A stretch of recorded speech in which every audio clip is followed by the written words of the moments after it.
8th Congressional District. Debbie, welcome back. How are you? I'm doing good, Seth. How are you doing? I'm doing fine, but we only have the rest of this congressional session with you. You have announced your retirement.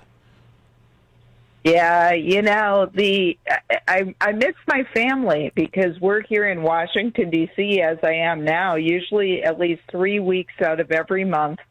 And, my husband's at home. I have a 94-year-old mother. I have 3 kids. I have 5 grandkids, and I miss them. Aw.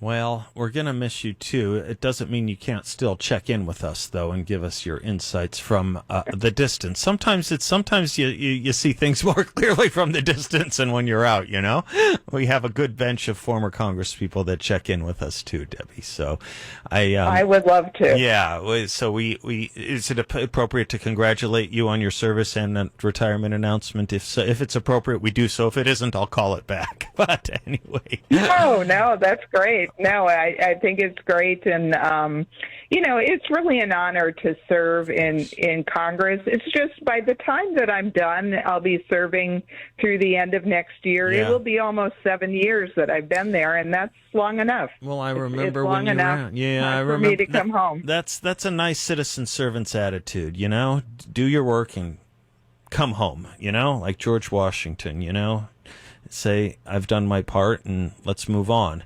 Let's move to the next person. Be a citizen servant. It's not supposed to be a lifetime profession, right?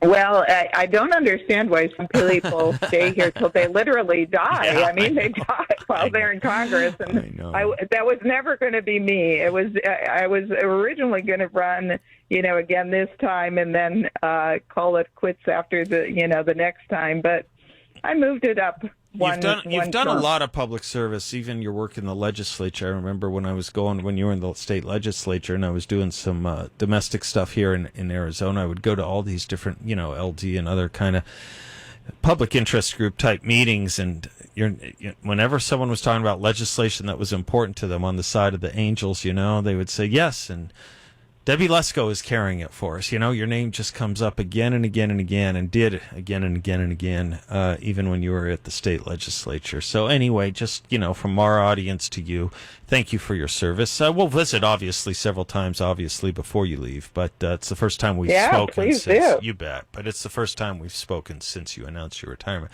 I want to talk to you about immigration in a moment, too. But first, thoughts on what's going on with the Israel-Gaza war, anti-Semitism in America.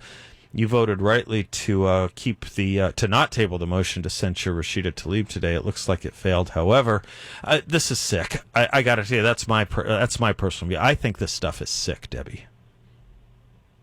Well, as you know, it was 1 month ago that Hamas invaded Israel and killed innocent civilians, and I just got back from a candlelight vigil on the stairs of the U.S. Capitol. It was bipartisan, Republicans and Democrats, talking about Israel, praying for the people of Israel. And I also met today, it was very somber, I met with families of Israeli hostages that are held in Hamas, and one of the mothers doesn't know if her son's alive or not. It's just horrific. It's absolutely horrific. Hamas are savages. I'm a strong supporter of supporting Israel, and so last week, the Republicans in the U.S. House of Representatives, we passed funding of $4.5 billion for Israel, but we paid for it by cutting IRS funding that Pelosi put in to hire 85,000 more IRS agents to go after taxpayers. So we paid for it so that it wouldn't add to our national debt. I will continue to support Israel because they're a very close ally, and we need to support them.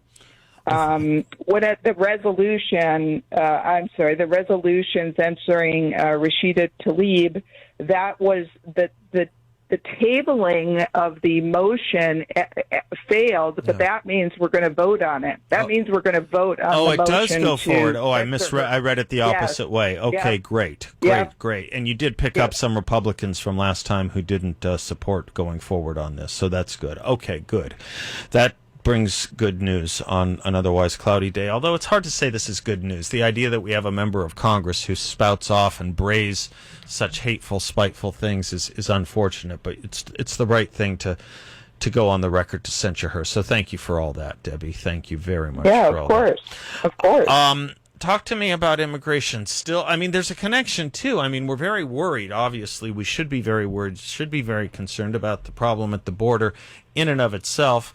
But also all these countries of concern where we're seeing people, what we used to call others other than Mexican, OTMs, right? A lot of people coming in from countries that just have you scratching your head, southern border. Why Afghanistan? Why Iran? Why Syria? This is dangerous stuff, Debbie.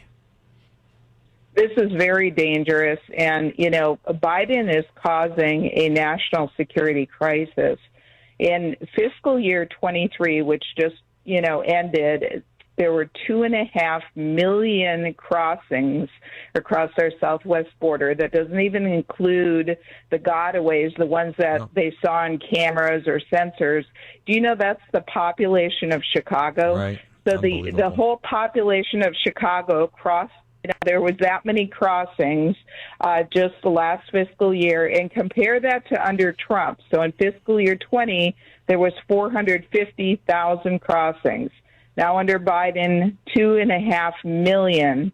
And in September of 2023, there were 269,000 crossings.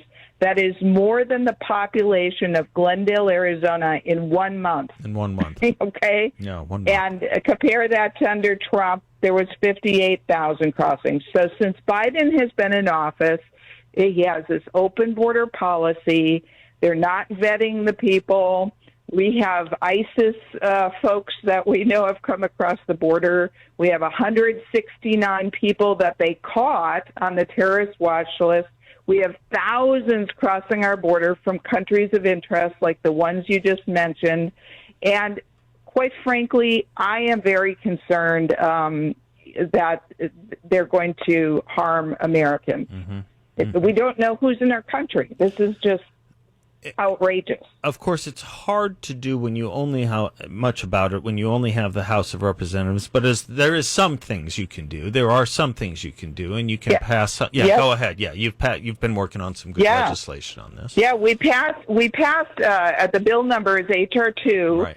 And Republicans passed that out of the House in May of this year. It's sitting over in the Senate. Schumer and the Democrats don't want to do anything about border security.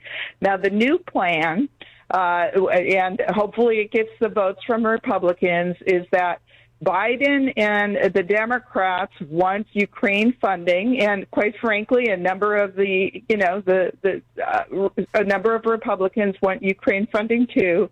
But in order to give them Ukraine funding, we're going to ask for border security measures, and we're not talking about just funding because Biden will use the funding to just process more illegals. Right. We want actually measures like remain in Mexico policies, like Trump put in, policies that will actually reduce the number of illegal crossings. Well, you still have a lot of work left in you, sister. So pardon that, but I just, you're so aligned with where our audience is. I thought it was okay if I called you that once, Debbie, Congresswoman. Most definitely. I will call you sister once just today, but you're so aligned with where our audience is and where I think the common sense of the electorate really is.